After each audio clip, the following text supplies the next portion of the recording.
अब second half की तरफ चलते हैं स्पेसिफिक फैक्टर मॉडल्स के अंदर, जहाँ पे हम लोगों ने फर्स्ट हाफ में एक केस डेवलप किया एक नेशन का, जिसके अंदर हमने कहा कि आपके पास लेबर और कैपिटल और नेचुरल रिसोर्सेज या जिसको लैंड का कॉन्सेप्ट भी देते हैं, तीन फैक्टर प्रोडक्शन यूज़ हो रहे हैं।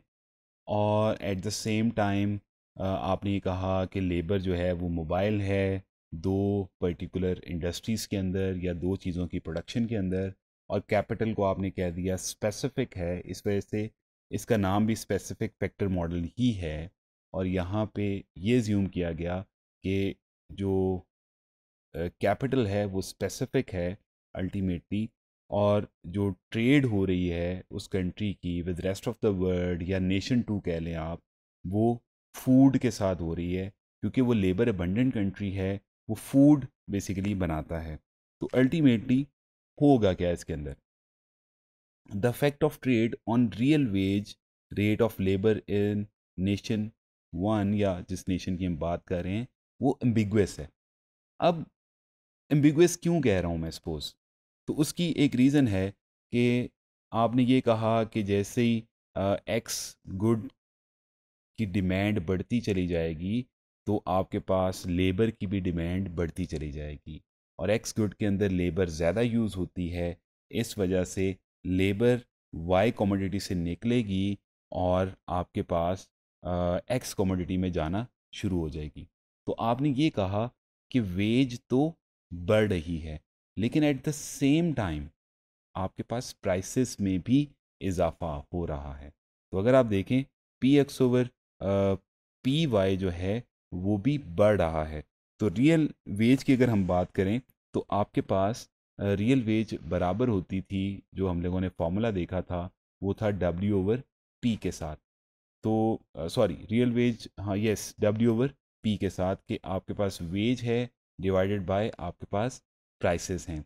तो वेज भी बढ़ रही at the same time prices भी बढ़ रही, तो इस वजह से आप ये नहीं कह रहे कि आपके पास क्या रियल वेज में भी इजाफा हुआ है। हो सकता है कि वेज और प्राइसेस सेम जो है प्रोपोर्शन से बढ़ रही हूँ, तो आपकी रियल वेज तो चेंज ही ना हुई।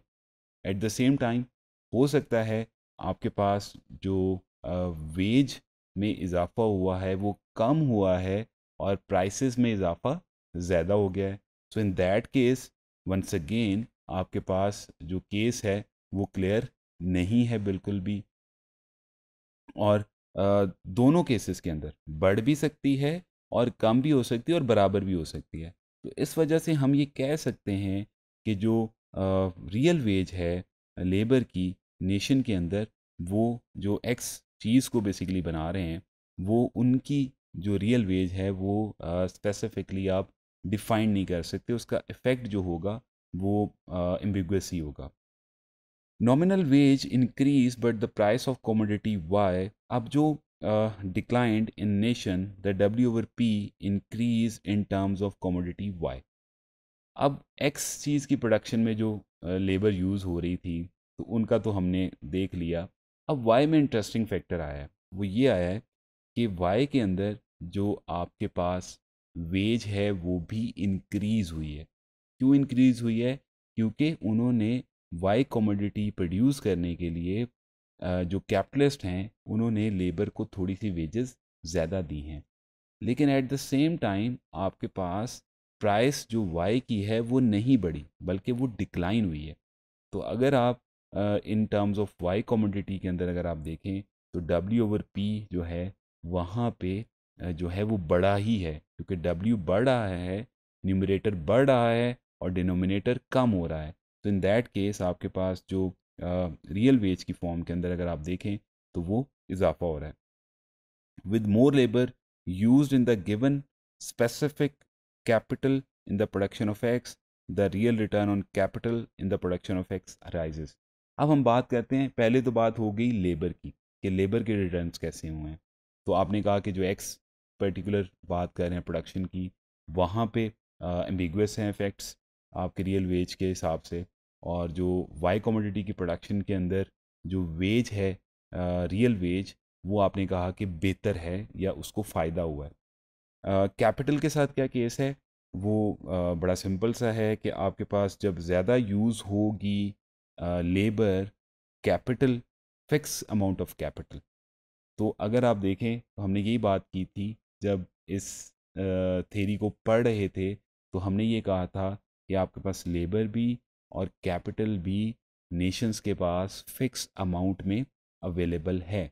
और जैसे जैसे एक फिक्स अमाउंट ऑफ कैपिटल के साथ, उसी कैपिटल के साथ ज़्यादा लेबर यूज़ हो रही है और प्रोडक्शन इंक्रीज़ हो रही है, तो आपके जो कैपिटल के रिटर्न्स हैं वो आहिस्ता आहिस्ता बढ़ते चले जाएंगे। जबकि वाई कमोडिटी के अंदर बिल्कुल उल्ट होगा।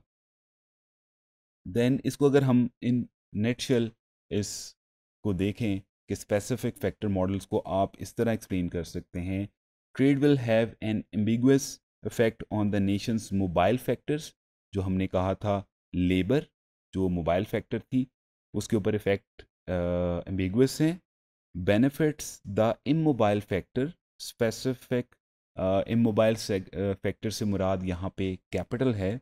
Specific to the nations export commodities और सेक्टर्स, उस कैपिटल को जो एक्सपोर्ट सेक्टर के अंदर यूज़ हो रहा है।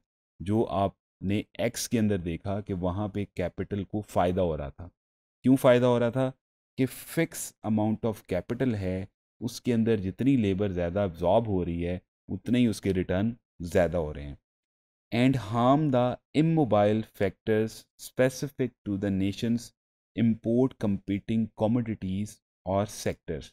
यानी कि जो वाई कमोडिटी की बात की थी हमने, उसके अंदर जो कैपिटल यूज़ हो रहा होगा वहाँ के रिटर्न्स क्या होंगे? कम होंगे। तो सिंपल सी बात है, एक्स कमोडिटी की बात की और वाई कमोडिटी की बात की। एक्स कमोडिटी के अंदर लेबर और कैपिटल है, वाई कमोडिटी के अंदर लेबर और कैपिटल है। तो इस थ्योरम के अकॉर्डिंग जो एक्स कमोडिटी की लेबर है उसके इफेक्ट्स तो एम्बिगुअस हैं, जबकि कैपिटल गेन कर रहा है। और दूसरी साइड पे जो वाई कमोडिटी के अंदर लेबर है उसको फ़ायदा हो रहा है, और जो वाई कमोडिटी का कैपिटल है उसको फ़ायदा नहीं हो रहा या उसको नुकसान हो रहा है। क्यों नुकसान हो रहा है? क्योंकि कैपिटल तो फिक्स अमाउंट में वाई का भी पड़ा हुआ है, लेकिन लेबर निकलती चली जा रही है यहाँ से। जब लेबर निकल रही है तो कैपिटल का यूजेज उस तरीके से नहीं हो पा रहा, जिसकी वजह से जो वाई कमोडिटी की प्रोडक्शन है उसके अंदर क्या हो रहा है? नुकसान हो रहा है over the period of time. तो ये एक केस था स्पेसिफिक, जहाँ पे हमने एक फैक्टर को स्पेसिफिक कर लिया और एक को मोबाइल केस के अंदर देखा और उसके रिटर्न्स देखे कि किस तरीके से किस कमोडिटी के अंदर किस तरह के रिटर्न्स किस फैक्टर को मिलेंगे।